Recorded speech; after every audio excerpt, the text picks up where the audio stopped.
Hello student, this is the question GATE 2018 2 mark. What is the question say? In a system there are three type of resource E, F and G, and they are the four process P0, P1, P2, P3 execute concurrently. In the outside the process had declared the maximum resource requirement using a matrix named as maximum. For example, max P2F is the maximum number of instance of F that P2 would require. Getting a point? That is the meaning of it. And the number of instance of resource allocate the various process at any instance is given by matrix named as allocation. This is the allocation matrix and this is the maximum matrix, and these are saying about all these things ki this is maximum matrix what denote and allocation matrix what denote. Consider a state of the system which allocation matrix is shown below, which 3 instance of E and 3 instance of F are available. Means available resource is E, F, G, 3, 3 and 0, because there is no G type of resource available. From the perspective of deadlock avoidance, which one of the following is true? Option A, the system is in safe state. Option B, the system is not in safe state. अभी safe state में नहीं है, but would be safe if one more instance of E were available. Means if we have E4, then definitely system is in safe.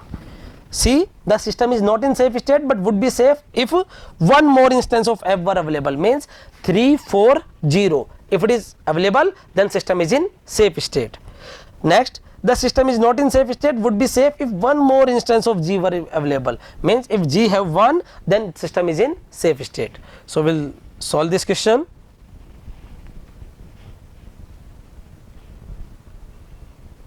This is maximum given, this is allocation given, this is maximum given, this is need. This need is nothing, maximum minus allocation. What we 3 minus 1, 4 minus 1 3, 3 minus 0 3, 1 minus 1 0, 1 0 2, 0 3 0, 3 4 1. Getting my point? And available is given, that is 3 3 0.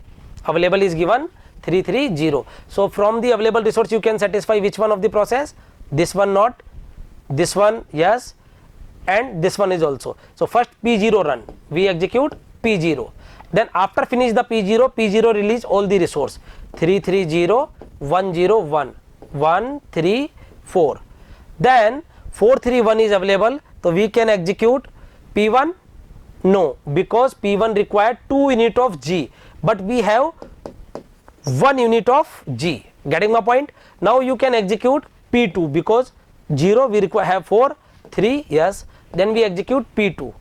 After P0 execute, we execute the P2 and P2 will give its all resource 1 0 3. We are getting 5 3 and 4. This 5 3 and 4 you cannot satisfy P3. So P3 wait. Why? Because P3 require F type of resource 4. We have F type of resource is 3. So we can satisfy P1. Yes, you can satisfy P1. Then after that P1 it release its all resource which is allocated by 8 6 4 6. Now from these available resource you can satisfy the P3. So the sequence is P1 P3. Clear है? P0 P2 P1 P3, or we are satisfying all the process requirement, so the system is in safe state. Clear है? So the answer is A is the answer. System is in safe state, or these are not required because already the system is in safe state. Clear?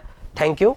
If you really like the video, please hit the like button, share the video, subscribe to our YouTube channel and press the bell icon for the latest updates. Thank you.